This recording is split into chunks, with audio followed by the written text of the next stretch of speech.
블라디미르 푸틴 러시아 대통령이 최선희 북한 외무상과 만났습니다. 북한과 러시아가 한층 가까워지는 가운데 푸틴 대통령의 북한 방문도 가시화하는 모습입니다. 국민의힘 한동훈 비상대책위원장이 오늘 서울시당 신년 인사회 참석으로 전국 순회 일정을 마무리합니다. 국민의힘은 이번 총선에서 전국 4개 권역의 하위 10% 현역 의원을 배제하고 동일 지역구 3선 이상 의원의 경선 득표율을 최대 35% 깎는 내용의 공천 기준을 제시했습니다. 더불어민주당 이재명 대표가 흉기 피습 사건 보름 만인 오늘 당무에 복귀합니다. 당 분열과 공천 잡음 속에 복귀 일성으로 어떤 메시지를 낼지에 관심이 쏠립니다. 국민권익위원회가 더불어민주당 이재명 대표의 응급헬기 이용과 관련한 조사에 착수했습니다. 특혜 제공 여부를 파악해달라는 신고가 다수 접수됐다는 건데 민주당은 정치적 의도가 담겼다며 강하게 반발했습니다. 홍해를 지나는 민간 선박에 대한 예멘 후티 반군의 위협이 이어지는 가운데 이번에는 그리스 화물선이 공격을 받았습니다. 미군은 홍해에서 후티 반군에게 가던 이란의 재래식 살상 무기를 압수했습니다. 오늘은 비교적 온화한 가운데 전국이 대체로 흐리겠습니다. 오후부터는 전국에 가끔 비나 눈이 오겠고 일부 지역은 대기 정체로 공기가 탁하겠습니다. 여러분 안녕하십니까? 1월 17일 굿모닝 YTN 2부 시작합니다. 푸틴 러시아 대통령이 모스크바를 방문 중인 최선희 북한 외무상을 만나 양국 간 밀착 관계를 과시했습니다. 푸틴 대통령의 방북 시기도 논의한 것으로 보이는데 3월 러시아 대선 이후가 유력해 보입니다. 보도에 최영주 기자입니다. 러시아 크렘린궁 접견실에 최선희 북한 외무성이 먼저 도착합니다. 이어 모습을 드러낸 푸틴 러시아 대통령이 최선희 외무성을 향해 환하게 웃으며 악수를 청합니다. 두 사람의 대화 내용은 공개되지 않았지만 10초 이상 맞잡은 손과 표정으로 북러 간 밀착을 과시했습니다. 이 자리에서 최 외무상은 세르게이 라브로프 러시아 외무장관과 함께 낮에 열린 북러 외무장관 회담 결과를 보고했습니다. 푸틴 대통령 접견에 앞서 북러 외무장관은 석 달 만에 회담을 갖고 지난해 9월 북러 정상회담 협의 이행과 한반도 상황 등을 논의했습니다. Приходится, однако, констатировать, что политика Соединенных Штатов и их региональных сателлитов по созданию угроз безопасности Корейской Народно-Демократической Республики отнюдь не способствует продвижению в позитивном направлении. 이렇게 자주 만나 동지적 유대를 두터이 하는 것은 오랜 친손의 역사와 전통을 가지고 있는 저로 쌍무 관계가 두 나라 수뇌군들이 의도에 맞게 활력 있게 전진하고 있음을. 이날 외무장관 회담에는 조춘용 북한 노동당 비서와 임천일 외무성 부상 등도 함께 배석했습니다. 조춘용 노동당 비서는 북한 재래식 포탄 생산을 책임지는 군수공업부장 출신으로 양국 간 추가 무기 거래에 관한 논의도 이뤄졌을 것이란 분석입니다. 아울러 두 장관은 이날 회담에서 푸틴 대통령의 방북 시기도 조율한 뒤 푸틴 대통령에게 보고한 것으로 보입니다. 앞서 페스코프 대변인도 푸틴 대통령의 방북 일정이 외교 채널을 통해 조율될 것이라고 말했습니다. 푸틴 대통령의 방북은 3월 러시아 대선 이후가 유력해 보이는데 올해 북한을 방문한다면 2000년 7월 이후 약 24년 만이 됩니다. YTN 최영주입니다. 북한 김정은 국무위원장이 대한민국을 제1의 적대국이자 불변의 주적이라는 점을 헌법에 명기해야 한다고 밝혔습니다. 만약 한반도에서 전쟁이 일어나면 대한민국을 완전히 점령하고 북한 영역에 편입하는 내용도 헌법에 반영하라고 지시했습니다. 최도희 기자입니다. 지난 연말 노동당 전원회의에 이어 열린 우리의 국회에 해당하는 북한 최고인민회의. 김정은 국무위원장은 이 자리에서 헌법에 대한민국을 제1의 적대국으로 불변의 주적으로 간주하도록 주민교육을 강화한다는 것을 명기해야 한다고 말했습니다. 북한 주민들이 삼천리, 금수강산처럼 남북을 동족으로 오도하는 용어를 사용하지 않도록 해야 한다고도 주문했습니다. 그러면서 대한민국을 화해와 통일의 상대로 여기는 건 심각한 시대적 착오라고 지적했습니다. 정권 붕괴와 흡수 통일을 꿈꾸면서 우리 공화국과의 전면 대결을 국책으로 하고 있고 나날이 폐악해지고 오만무리해지는 대결 광증 속에 동족의식이 거세된 대한민국 족속들과는 민족 중흥의 길, 통일의 길을 함께 갈 수 없다. 김 위원장은 또 다른 나라 헌법엔 국가 주권이 행사되는 영토 등에 대한 정의가 있지만 북한 헌법엔 이런 조항이 없다며 주권 행사 영역에 대한 법률적 대책이 필요하다고 언급했습니다. 특히 전쟁이 일어나는 경우 대한민국을 완전히 점령하고 북한 영역에 편입시키는 문제도 헌법에 반영해야 한다고 주문했습니다. 김 위원장은 적들이 건드리지 않는 이상 일방적으로 전쟁을 결행하진 않을 것이라면서도 전쟁이 현실로 다가온다면 절대로 피하지 않을 것이라고 강조했습니다. 김 위원장이 지난해 말 우리를 적대적 교정국으로 지칭하며 대남 전략을 근본적으로 바꾸기로 한 데 이어 헌법 개정을 통해 이런 내용을 명시화하겠다는 방침을 직접 밝힌 셈입니다. YTN 최두입니다. 북한의 계속되는 핵미사일 위협 속에 한미일 북핵 수석 대표가 서울에서 3자 양자 협의를 열고 공동 대응 방안을 모색합니다. 외교부는 김건 한반도 평화교섭본부장과 나마즈 히로유키 일본 외무성 아시아 대양주 국장이 오늘 오후 서울 외교부 청사에서 한일 북핵 수석 대표 협의를 개최한다고 밝혔습니다. 이어 내일 오전에는 김 본부장과 정박 미국 국무부 대북 고위 관리가 한미 북핵 수석 대표 협의를 열고 오후에는 한미일 북핵 수석 대표 협의가 개최됩니다. 외교부는 삼국 수석 대표가 이번 협의에서 최근 북한의 도발과 긴장 고조 행위, 러시아와 북한의 교류와 군사 협력 등 한반도 정세에 관한 평가를 공유하고 대응 방안을 협의할 예정이라고 설명했습니다.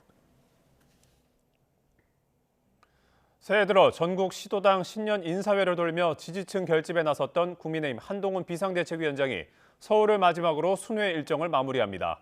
한 위원장은 오늘 오전 서울 마포구의 한 식당에서 열리는 서울시당 신년 인사회에 참석해 22대 총선 최대 승부처 중 하나인 서울 표심 잡기에 나섭니다. 이어 여의도로 이동해 당내 4선 이상 중진 의원들과 오찬 회동을 하는데 공천 심사가 본격화한 상황에서 한 위원장이 어떤 메시지를 내놓을지 주목됩니다.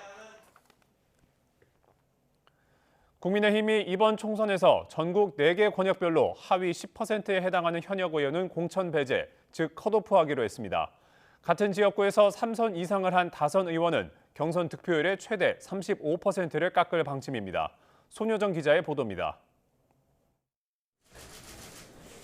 국민의힘 공천관리위원회가 첫 회의를 열고 후보 옥석을 가리기 위한 구체적인 기준을 제시했습니다. 우선 전국을 4개 권역으로 나누고 각 지역의 하위 10%에 해당하는 현역 의원은 아예 공천장을 주지 않기로 했습니다.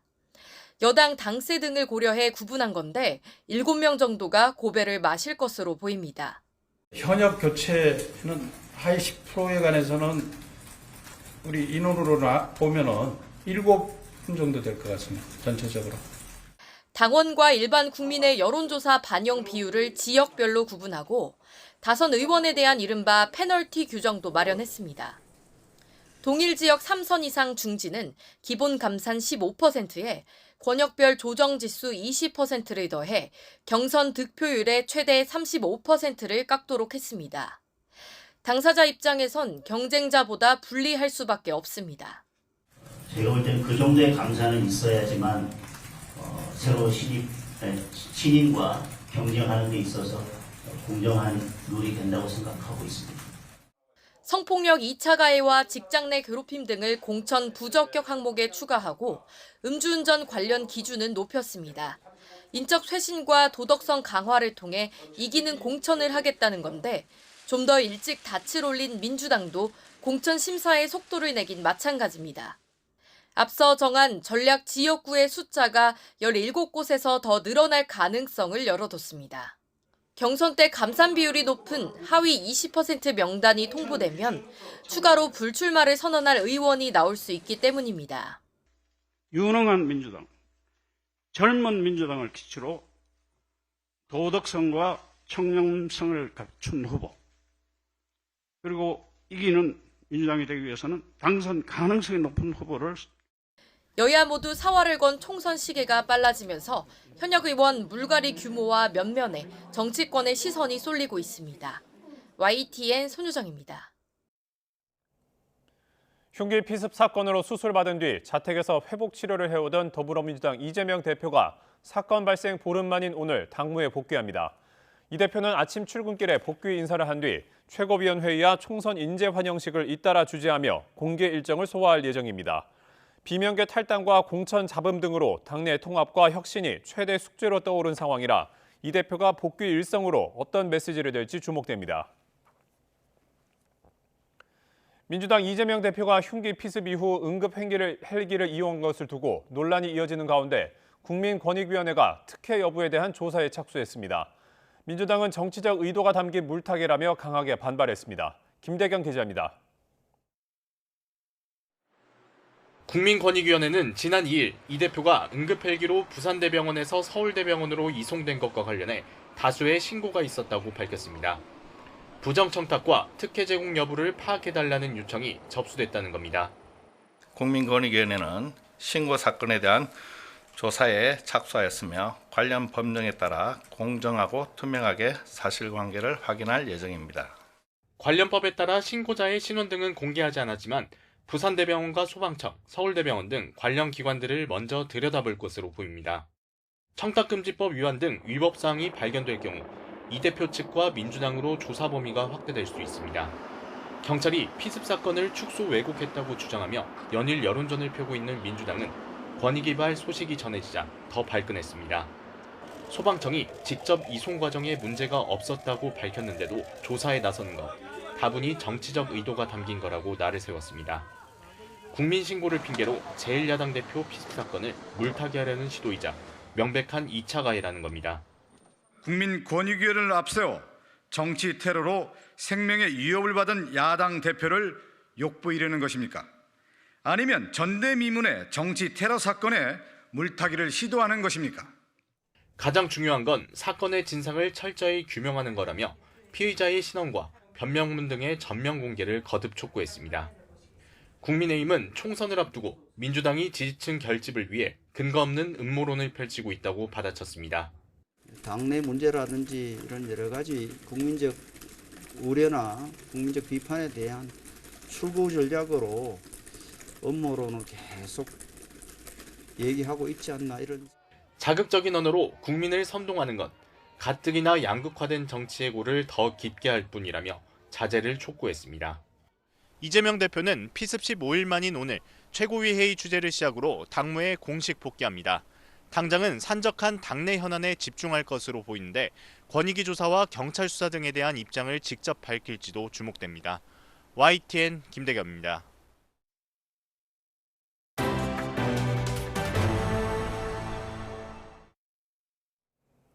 이스라엘이 가자 지구에서 고강도 작전을 조만간 종료할 것이라고 밝혔습니다. 전쟁이 새 국면에 접어들지 주목되는데 하지만 이란이 이라크 내 이스라엘 첩보본부를 공격하며 확전 우려를 부추겼습니다. 보도에 이종수 기자입니다.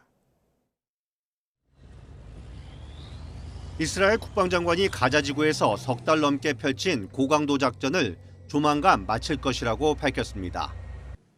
בצפון הרצועה השלב הזה יסתיים. בדרום הרצועה נגיע להישג הזה והוא יסתיים בקרוב. 갈란트 장관은 고강도 전투의 정확한 종료 시점은 언급하지 않았습니다. 하지만 이스라엘군의 하마스 무력화 작업이 성과를 거둬 대규모 지상전에서 정밀 작전으로 전환할 뜻을 분명히 했습니다. 가자지구 전후 구상과 관련해선 팔레스타인이 중심이 돼야 한다고 못 박았습니다. בעזה חיים פלסטינים ולכן ישלטו בפלסטינים בעתיד. השלטון העתידי בעזה חייב לצמוח. 막대한 민간 희생에 대한 미국 등 국제사회 압박과 전쟁 비용을 둘러싼 우려가 커지면서 이스라엘이 고강도전 곧 종료를 선언해 전쟁이 새 국면에 접어들지 주목되고 있습니다. 하지만 확전의 열쇠를 쥔 이란의 혁명 수비대는 이스라엘 전쟁 축소 선언 직후 이라크 반자치 쿠르디스탄 지역에 있는 이스라엘 첩보본부와 시리아 내 극단주의 무장 세력 이슬람 국가를 공격했습니다. 모사드 등 공격받은 시설은 미국 영사관에서 40km 정도 떨어져 있는데 미 영사관은 피해가 없는 것으로 전해졌습니다. 이와 함께 이스라엘에선 팔레스타인인들이 차량을 몰고 정류장으로 돌진해 1명이 숨지고 17명이 다치는 하마스 배후 테러로 보이는 사건이 발생해 가자지구 평화에 이르는 길이 아직은 멀고 험할 것임을 시사했습니다. YTN 정수입니다. 베냐민 네타냐후 이스라엘 총리가 가자지구 전쟁이 내년까지 이어질 것이라는 언급을 했다고 현지 언론이 보도했습니다. 네타냐후 총리는 현지 시간 16일 이스라엘 남부 베르셰바의 군사령부에서 전시 내각 강요들이 참석한 가운데 열린 가자 접경 지역 주민 대표들과의 면담에서 현재 분석에 따르면 전쟁은 2025년까지 계속될 것이라고 말했습니다. 이 같은 발언은 가자 지구에서 4에서 7km가량 떨어진 접경지에 살던 이스라엘 주민들이 귀환을 원할 경우 재정적 지원을 제공하는 방안이 논의되는 가운데 나온 것입니다. 이날 회의에서 지역 관계자들은 가자 지구에서 지속 중인 로켓 발사와 여러 안보 문제 때문에 주민 대부분이 주거지로 귀환하는 것을 원하지 않는다고 한다고 언급하며 귀환 절차를 연기할 것을 요구했습니다. 미국이 최근 홍해에서 예멘 후티 반군에게 가려던 이란의 재래식 살상 무기를 압수했습니다. 홍해를 지나는 민간 선박에 대한 후티 반군의 위협이 계속되는 가운데 이번엔 예멘 앞바다에서 그리스 화물선이 공격을 받았습니다. 후티 반군은 이번에도 자신들이 쐈다고 밝혔습니다. 황보연 기자입니다. 현지 시간 지난 11일 미군이 예멘 후티 반군을 행선지로 하는 이란의 무기를 압수했습니다. 미군 중부사령부는 지난해 11월 홍해를 지나는 선박에 대한 후티 반군의 공격이 시작된 이후 이란이 제공하는 개량형 재래식 살상 무기를 압수한 것은 이번이 처음이라고 밝혔습니다. 중부사령부에 따르면 미 해군 특수부대는 후티 반군으로 향하던 선박에서 이란제 미사일 부품 등 무기류를 압수했고 이 과정에서 대원 2명이 실종됐습니다. 압수한 무기류에는 유도장치와 탄두 등 순항미사일과 탄도미사일 부품이 포함됐습니다. 중부사령부는 후티가 홍해를 통과하는 국제 상선 공격에 사용한 무기와 같은 제품으로 파악됐다고 설명했습니다. 무기를 압수한 다음 날인 지난 10일, 미군은 후티 반군 기지와 무기고 등에 대규모 폭격을 가했고 13일에는 레이더 시설도 공격했습니다. Iran-backed Houthis launched a complex attack of one-way attack drones, anti-ship cruise missiles, and an anti-ship ballistic missile into the Red Sea. 홍해 선박을 위협하는 후티 반군에 미국이 직접 군사작전을 펼치며 이처럼 강경 대응에 나섰지만 민간 선박 피해는 계속되고 있습니다. 지난 15일에는 미국 회사 소유의 벌크선이 홍해 초입에서 후티 반군의 미사일 공격을 받았고 16일에는 홍해 남쪽 예멘 앞바다에서 그리스 화물선이 또 미사일에 맞았습니다. 영국 해상보안업체 암브레이는 이 선박이 가자지구 전쟁 발발 이후 이스라엘을 방문했던 전력이 있다고 밝혔습니다. 후티는 이번 공격 역시 자신들의 소행이라고 자처했습니다. عملية استهداف لسفينة زوغرافيا كانت متجهة إلى موانئ فلسطين المحتلة وذلك بعدد من الصواريخ البحرية المناسبة وكانت الإصابة مباشرة. 미군은 이날 영내 선박을 겨눌 준비를 하고 있던 후티의 대함 탄도미사일 4발을 파괴했다고 밝혔고 러시아 스푸트니크 통신은 미국과 영국이 예멘 중부 알바이다주를 공습했다고 보도했습니다. YTN 황보연입니다. 홍해에서 예멘 후티 반군과 미영 연합군 간 공세가 격화하고 있는 가운데 우리 수출 선적과 에너지 도입은 정상적으로 진행되고 있습니다. 하지만 해운 운임이 상승하고 있어 사태가 장기화할 경우 인플레이션이 재발할 것이란 우려가 나오고 있습니다. 홍상희 기자입니다. 지난달 수출 물가는 국제유가 하락 등의 영향으로 나란히 내림세를 보였습니다. 예멘 후티 반군이 지난해 11월부터 수에즈 운하 관문인 홍해에서 상업용 선박을 공격해왔지만 우리 수출에 미치는 영향은 현재로서는 미미하다는 것이 정부의 판단입니다. 현재까지 우리 수출 물품의 선적과 석유, 천연가스 등 에너지 도입은 정상 진행 중이나 해운 운임이 지속 상승 중이고 일시적인 선적 공간 부족이 예상됩니다. 지난달부터 수에즈 운하 대신 희망봉으로 우회해 자동차 수출에 나선 현대차 등 국내 4개 완성차 업체들도 자동차 인도나 부품 공급에는 피해가 없다는 입장입니다. 반도체 수출도 항공 운송 비중이 98%에 달해 직접적인 영향은 없을 것으로 보입니다. 문제는 홍해 사태가 장기화할 경우입니다. 세계 해운 운임 지표인 상하이 컨테이너 운임 지수는 한 달 사이 2배 이상 올랐고 부산에서 유럽으로 가는 해상 운임은 지난달 91%나 뛰었습니다. 홍해에 이어 원유 동맥으로 불리는 호르무즈 해협에서 이란이 미국 유조선을 납포하면서 안정적이었던 국제 유가도 꿈틀대고 있습니다. 물류 비용뿐 아니라 유가까지 끌어올려 글로벌 인플레이션을 촉발할 가능성이 있는 겁니다.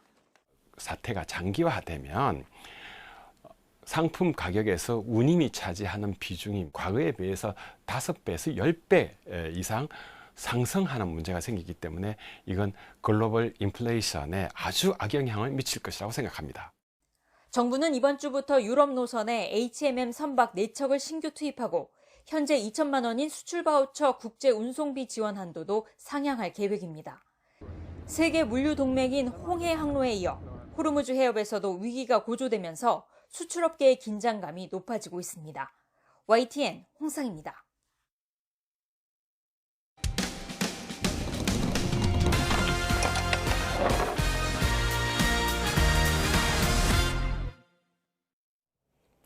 새벽 시간 불도 나지 않은 아파트 지하 주차장에서 남녀 여러 명이 소화기를 마구 뿌리는 일이 있었습니다. 차량 수십 대가 하얀 분말을 뒤집어 쓰는 피해를 입었는데 가해자들을 잡고 보니 10대 촉법 소년들이었습니다. 윤홍성 기자가 보도합니다. 모두가 잠든 새벽 시간 아파트 지하 주차장에 남녀 여러 명이 나타납니다.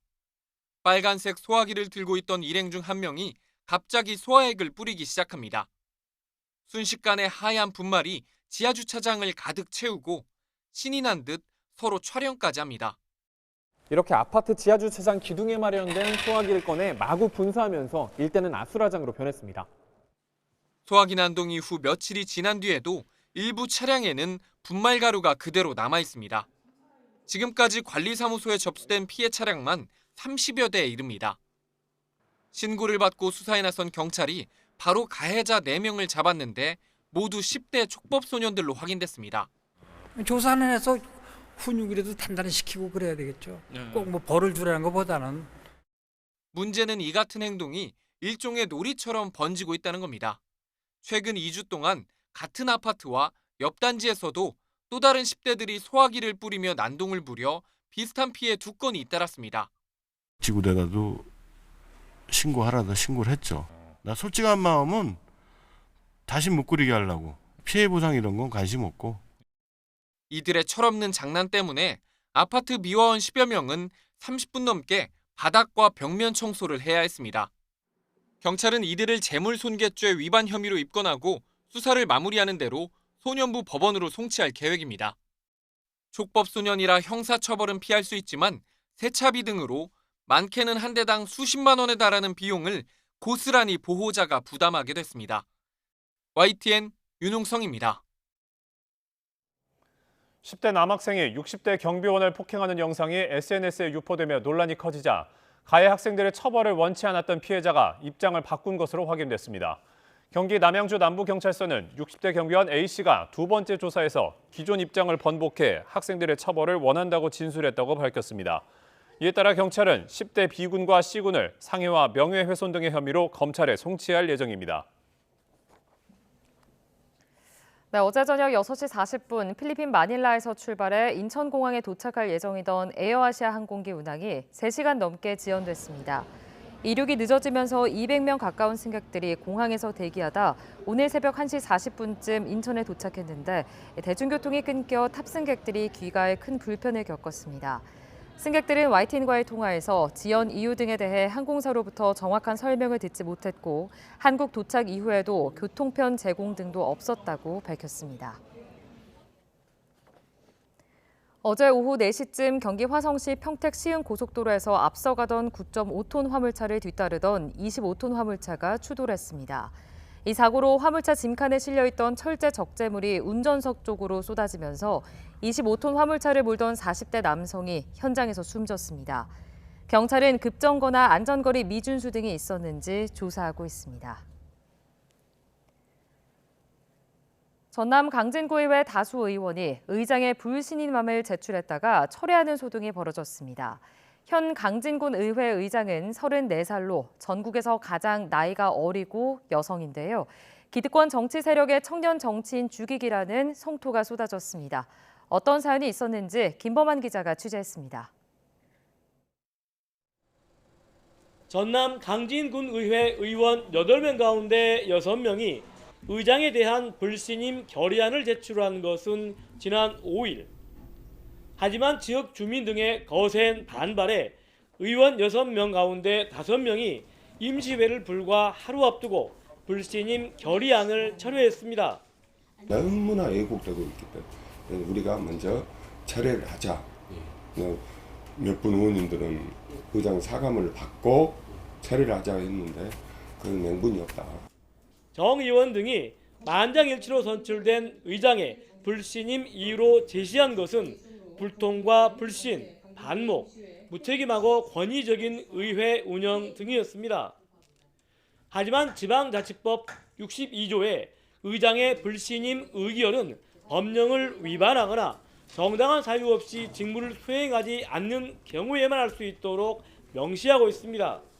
저는 불신임 결의안 사유를 받아보고 참담하다라는 생각 외에는 아무 생각이 들지 않았습니다. 이번 불신임 결의안은 법령 위반 사실이나 직무 불이행 사실을 전혀 제시하지 못한 불합리하고 부당한 결의안이자 억지 주장일 뿐입니다. 앞서 김 의장은 사사로운 감정에 휩쓸려 의회의 기능을 마비시키다시피 한 잘못된 예산 심사 등을 지난 회기에서 정당하게 지적했을 뿐이라고 강조했습니다. 민주당 전남도당 청년위원회 등은 강진군 의회의 근거 없는 의장 불신임 의결 추진은 청년 정치인 죽이기라며 강력하게 규탄했습니다. 김보미 의장 불신임 결의안 즉각 철회하라! 철회하라! 철회하라! 철회하라! 그간 강진군 의회 6인 의원이 보여준 청년이자 여성인 김보미 의장에 대한 패거리 정치와 권력 남용으로 점철된 후진적 정치 형태에 경악을 금할 수 없다. 불신임을 당할 뻔한 김보미 의장은 지역구 국회의원과 강진 군의원 5명을 윤리규범 위반으로 민주당에 신고할 계획입니다. 의원님들과 이제 중재 역할을 하시려고 사과문을 이렇게 보내면은 중재를 하겠다라고 이렇게 연락이 오셨습니다. 저는 제가 사과를 받아야 된다고 생각을 하기 때문에 사과할 사유가 없어서 응하지 않겠다고 말씀을 드렸습니다. 풀뿌리 민주주의의 현장에서 꼭두각시처럼 아무 말도 하지 못하는 의장 노릇은 하기 싫었다는 청년 정치인의 말은 새해 벽두부터 씁쓸한 뒷맛을 남기고 있습니다. YTN 김범환입니다. 환경부가 경기 용인 반도체 클러스터에 필요한 물을 적게 공급하기 위해 올해부터 수도시설 확충에 나서기로 했습니다.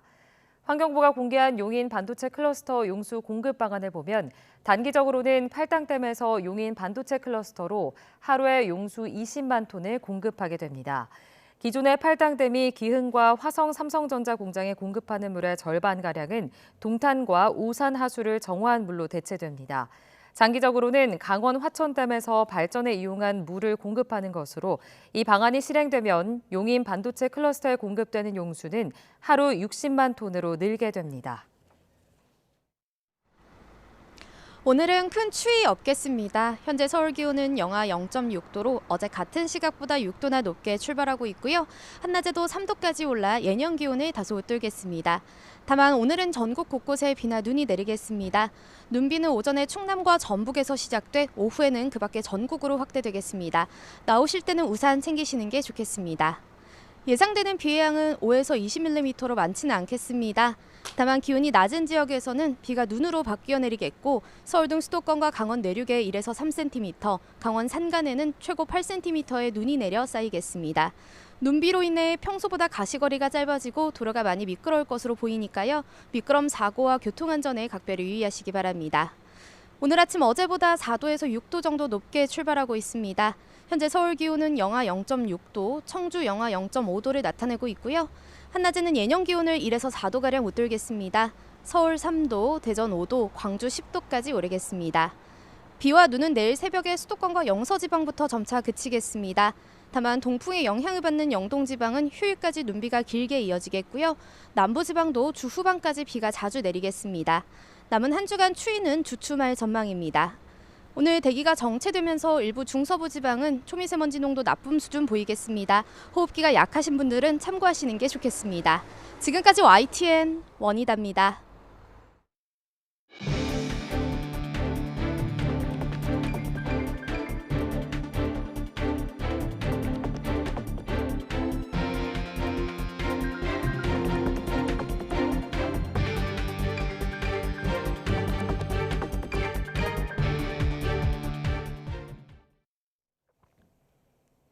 윤석열 대통령이 준조세 성격을 지니는 부담금 91개를 전수조사하고 제도를 전면 개편하라고 지시했습니다.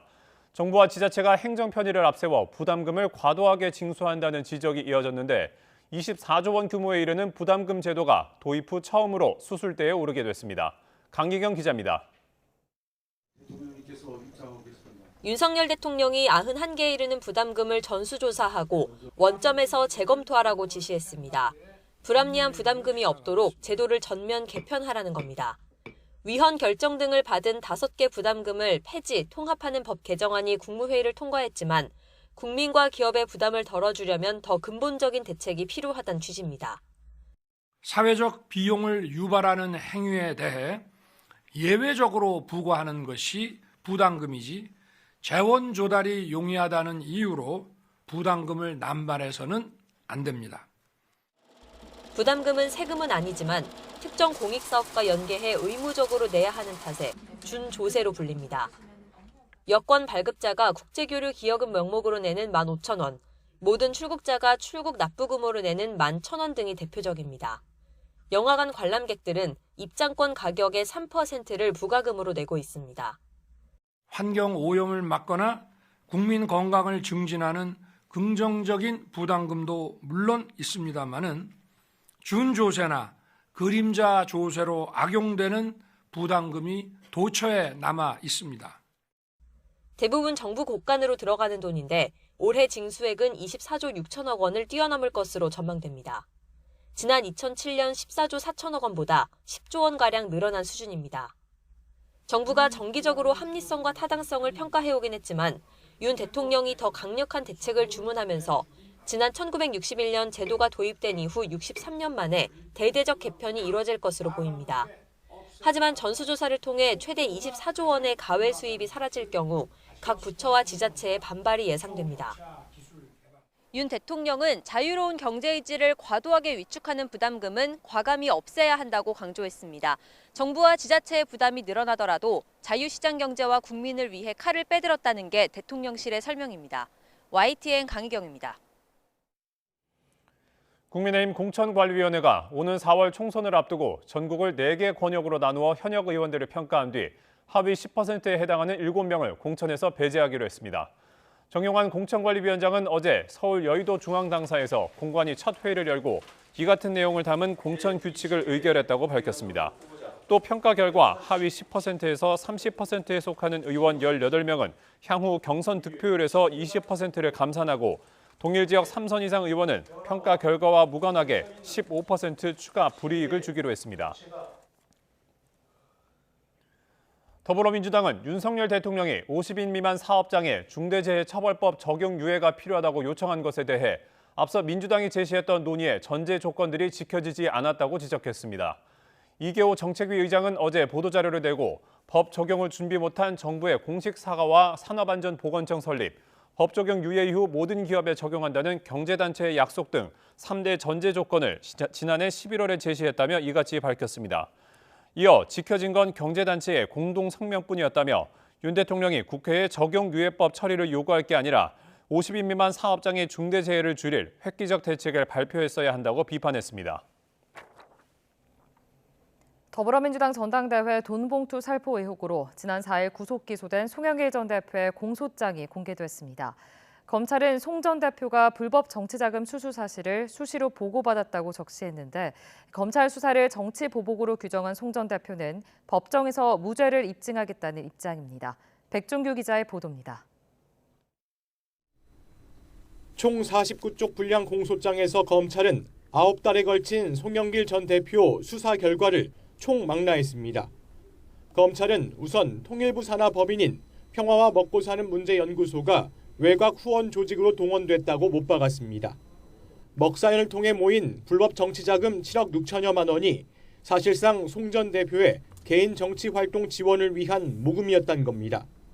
특히 3억 원 넘게 기부한 박용하 전 여수상공회의소 회장이 소각처리시설 인허가 문제로 어려움을 겪자 송 전 대표가 국토부 국장 출신인 민주당 수석전문위원을 소개해줬고 이 위원이 국토부 담당자들에게 12차례 전화를 걸어 신속히 해결해달라고 요청했다는 게 검찰 판단입니다. 먹사연에 각각 1억 원을 송금한 화장품 부자재 업체 대표와 건설업체 대표 이사의 경우 모두 송 전 대표와 고등학교 후배란 학연으로 연결됐다고 명시했습니다. 또 원자력 발전 설비업체 대표에게 7,500만 원을 후원받을 땐 송 전 대표가 문재인 정부 탈원전 정책에 반대한다는 입장이 전달됐다고 봤습니다. 이와 함께 2021년 4월 윤관석 의원이 돈봉투 10개가 든 종이 봉투를 테이블에 올려두고 직접 송 전 대표에게 잘 전달하겠다는 취지로 이야기했다고 검찰은 판단했습니다. 하지만 송 전 대표는 먹사연 비용을 한 푼도 사적으로 쓰지 않았고 돈봉투 살포도 알지 못했다며 법정에서 무죄를 입증해 검찰의 정치 보복을 물리치겠다고 맞서고 있습니다. YTN 백종규입니다. 이번 주 3년 임기를 마치고 떠나는 김진욱 고위공직자범죄수사처장이 퇴임을 앞둔 소회를 밝혔습니다. 초대 처장으로서 조직 기반을 마련했다면서도 수사력 논란 등 여러 비판에 대해선 오해도 있었다며 적극적으로 반박했습니다. 홍민기 기자입니다. 오는 20일 퇴임하는 김진욱 고위공직자범죄수사처장이 퇴임 전 마지막으로 정례브리핑에 직접 참석했습니다. 김 처장은 먼저 가장 성취감을 느낀 일로 초대 처장으로서 공수처의 기틀을 마련했다는 점을 꼽았습니다. 3년 동안 재임하며 인적, 물적 기반에 수사 시스템 등 크게 4가지 기초를 어느 정도 닦았다고 자평했습니다. 출범 이후부터 숱하게 반복된 수사력 논란과 최근 불거진 내홍 등에 대해선 비판을 겸허히 받아들인다면서도 오해도 있다며 적극 해명에 나섰습니다. 민생 사건이 다수인 검찰과 달리 공수처는 정치적으로 민감한 사건을 다루는 만큼 구성원들의 중압감이 클 수밖에 없다는 겁니다. 검사 임기가 짧고 검찰 등 관계기관과 협력 관계가 법에 규정돼 있지 않아 갈등이 불가피한 구조적 문제도 호소했습니다. 김 처장은 윤석열 대통령을 공개 지지하고 공수처 무용론을 내세워온 김태규 전 국민권익위원회 부위원장이 유력한 차기 처장 후보로 거론되는 데 대해서도 언급했습니다. 국회 공수처장 후보 추천위원회에서 잘 판단할 거라면서도 공수처의 우선순위는 독립성과 중립성이라고 에둘러 우려를 표했습니다.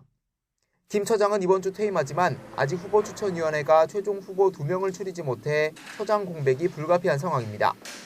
그동안 청구한 구속영장이 모두 기각돼 오전 5패를 기록하고 감사원 간부 뇌물 사건을 이송했다가 검찰이 접수를 거부하자 공개 신경전을 벌이는 등 공수처가 당면한 현실은 녹록지 않습니다. 또 후임 처장 인선 논의 문자를 놓고 국민권익위와 알력 다툼을 이어가면서 출범 3년째에도 자리매김에 실패했다는 지적 역시 1기 공수처의 뼈아픈 평가로 남게 됐습니다. 오는 28일 여운국 차장까지 퇴임을 앞둔 가운데 새로 출범할 2기 공수처가 눈앞에 쌓인 과제들을 얼마나 해결할 수 있을지 주목됩니다. YTN 홍민기입니다. 자율형 사립고와 외국어고 존치가 확정되자 교육시민단체가 철회를 촉구했습니다. 사교육 걱정 없는 세상은 어제 입장문을 내고 교육 선택권을 누리는 것은 고액 사교육을 받는 학생과 학부모에 불과하다고 비판했습니다. 또 고교 서열화로 학생들이 입시 경쟁과 사교육 시장에 내몰리는 현실이라며 초중등교육법 개정안 철회를 촉구했습니다. 한국교총은 자사고 등 본래 취지를 살려 존치할 필요는 있지만 과도하게 사교육을 조장하거나 입시에 매몰되지 않도록 교육당국이 지원해야 한다고 밝혔습니다. 사이버 도박을 경험하는 연령대가 낮아지면서 올해부터 초등학생도 진단조사 대상에 포함됩니다.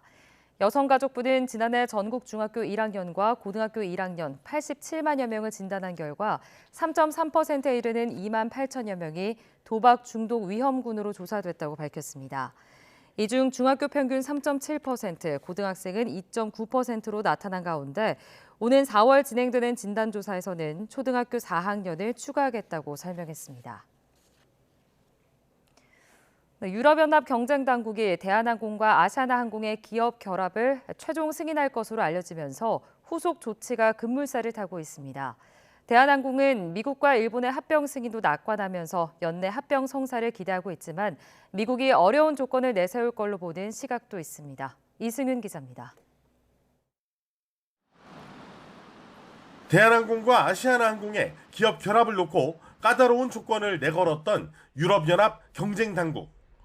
두 회사는 아시아나항공 화물사업 분리 매각과 대한항공의 유럽 4개 도시 노선의 슬롯, 즉 공항 이착륙 횟수 반납 등을 수용했습니다. 이에 EU가 최종 승인을 내릴 방침이라는 외신 보도가 나오자 대한항공은 기쁨을 감추지 못하고 있습니다.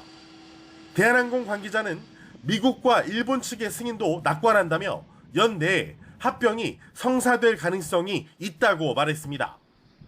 EU의 요구에 따라 포기하게 된 운수권 등은 국내 항공사에 배분하는 등 후속 조치도 급물살을 타고 있습니다. 유럽 4개 노선 운수권은 티웨이 항공이 넘겨받는 방안이 유력하게 거론되고 있습니다. 아시아나 화물사업 부문 인수는 제주항공과 에어프레미아 등이 관심을 보이고 있습니다. 대한항공과 아시아나의 통합은 산하에 진에어와 에어부산, 에어서울이 결합하는 대형 저비용 항공사 출범으로도 이어질 전망입니다. 다만 전문가들은 미국과 일본이 EU보다 더 가혹한 조건을 제시할 것으로 우려하고 있습니다. 합병했을 때의 규모, 미주 노선의 규모가 커지는 거라든지 이런 것 때문에 아마 실질적으로 거부권을 갖다가 행사하지 않겠느냐 이렇게. 대한항공은 에어프레미아에 미주 노선 일부와 기재를 넘기고 조종사와 승무원을 파견 보내는 등 독점 우려를 적극 해소한다는 계획입니다. YTN 이승윤입니다.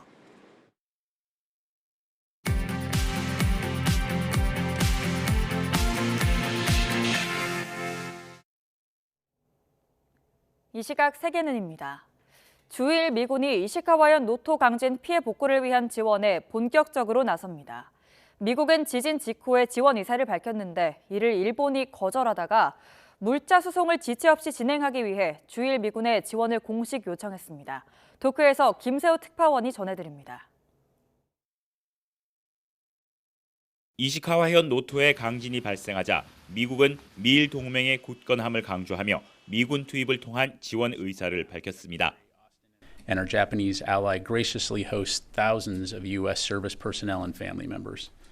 As you've heard from the President and the U.S. Ambassador, our military forces in Japan are ready to assist as needed. 그동안 우방국의 지원을 받아들이지 않았던 일본 정부는 미국의 제안을 결국 수용했습니다. 자위대가 해온 물자 수송을 지체 없이 이어가기 위해 주일 미군에 지원을 요청했다는 겁니다. 이에 따라 주일 미군은 이시카와현에 있는 항공자위대의 고마스 기지를 거점으로 노토 반도까지 구호 물자를 나눕니다. 앞서 기시다 후미오 총리는 여러 국가의 지원 제안에 감사를 표하면서도 일률적으로 받아들이기 어렵다며 완곡히 거절해왔습니다. 일본 정부는 주일 미군의 지원을 요청한 배경으로 독자 운송 능력을 가져 현지에 큰 부담을 주지 않는다는 점을 꼽았습니다.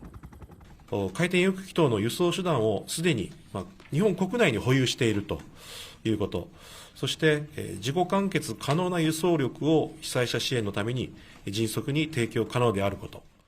이시카와현 노토 반도 강진으로 사망자는 220여 명에 이르고 단전 단수가 이어지는 가운데 피난민 사망자도 늘고 있습니다. 게다가 피난소와 빈집 절도 등 범죄 신고도 잇따르는 상황. 여기에 일본 지진조사위원회는 앞으로 3주 동안 진도 5 이상의 추가 강진과 쓰나미 가능성까지 경고했습니다. 지진 피해 지역에는 여전히 폭설과 이어진 등 여러 난관과 위험이 도사리고 있는 가운데 일본 정부가 미군의 지원을 얼마만큼 효율적으로 활용할 수 있을지에 관심이 쏠리고 있습니다. 도쿄에서 YTN 김세호입니다. 트럼프 전 미국 대통령이 올해 대선에서 재집권에 성공하면 북한 김정은 위원장과 다시 친분을 쌓으며 북한의 핵무기 보유를 인정할 가능성이 있다고 미국 전문가가 주장했습니다. 빅터차 전략국제문제연구소 한국석좌는 이 연구소가 개최한 세미나에서 트럼프 전 대통령의 북핵 용인 구상은 가장 비용이 적게 든다는 점에서 그렇게 불가능한 일은 아니라고 생각한다고 말했습니다. 토니 블링컨 미 국무장관은 친미 성향의 라이칭도 후보가 당선된 타이완 총통 선거에 거듭 축하를 보내며 양안 관계 일방적인 상태 변경을 반대한다는 기존 입장을 재확인했습니다. 블링컨 장관은 미국 CNBC에 출연해 우리는 타이완 총통 선거와 강건한 민주주의를 확인한 타이완 국민에게 축하를 보낸다며 이는 지역뿐 아니라 전 세계 훌륭한 모범이라고 말했습니다. 전 세계 각계 지도자들이 모여 인류 공통의 현안을 논의하는 다보스 포럼이 안보 위기를 핵심 주제로 삼아 본격적인 일정을 시작했습니다. 러시아 침공에서 비롯된 우크라이나 전쟁 종식 방안은 지난해에 이어 올해에도 비중 있게 다뤄졌습니다. 지난해 10월 이후 2만 5천여 명의 희생자가 나온 이스라엘과 팔레스타인 간 전쟁도 핵심 의제가 됐습니다. 볼로디미르 젤렌스키 우크라이나 대통령이 스위스에서 열린 세계 경제 포럼 다보스 포럼에 참석해 지원을 호소했습니다. 젤렌스키 대통령은 동맹들은 우크라이나에 무엇이 어느 정도 필요한지 알고 있을 거라며 우크라이나가 흑해에서 우위를 확보했듯 제공권에서도 우위를 차지해야만 한다고 연설했습니다. 홍해 남쪽 예멘 앞바다에서 그리스 화물선이 미사일 한 발에 맞았다고 AFP 통신이 보도했습니다. 영국의 해상보안업체 암브레이 대변인은 몰타 선적의 그리스 소유 벌크선이 홍해 남쪽에서 북상하던 중 미사일의 공격을 받았다고 밝혔습니다. 암브레이는 이 선박이 가자지구 전쟁 발발 이후 이스라엘을 방문했던 전력이 있고 화물을 싣지 않고 수에즈 운하로 향하다가 피격 뒤 항로를 바꿨다고 덧붙였습니다. 지금까지 이 시각 세계는 이었습니다.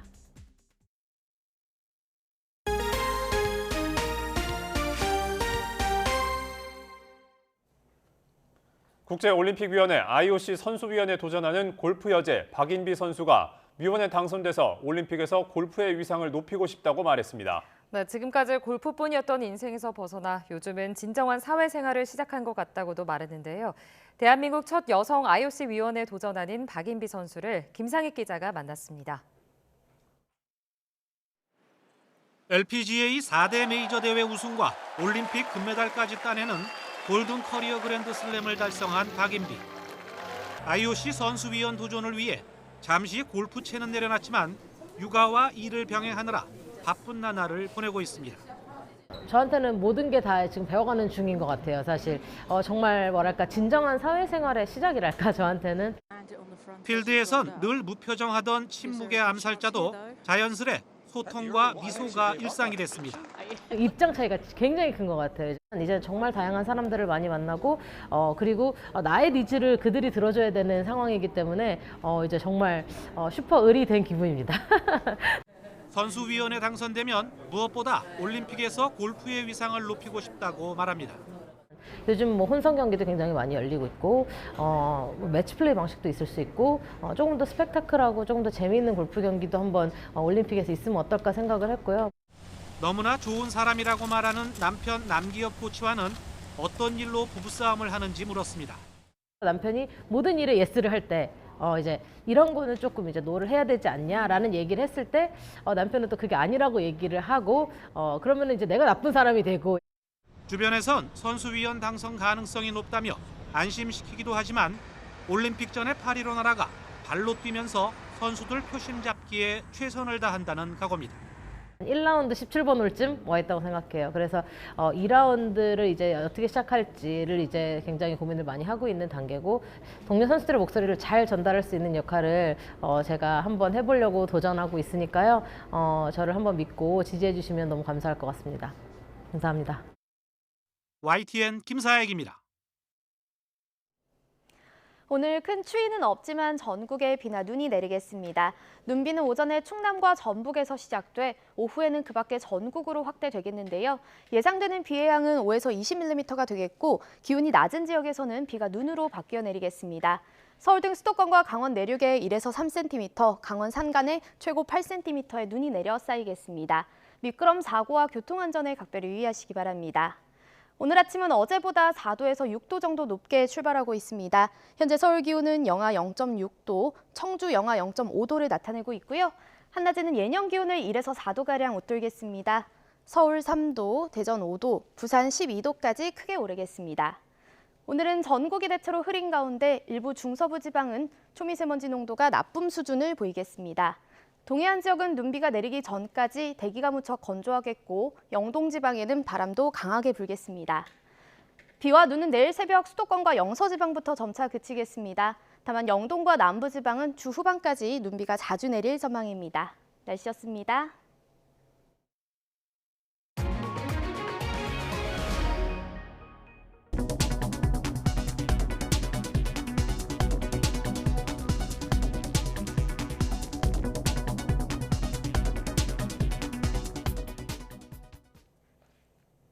굿모닝 YTN 2부 마칩니다. 잠시 후 6시 50분 3부에서 뵙겠습니다.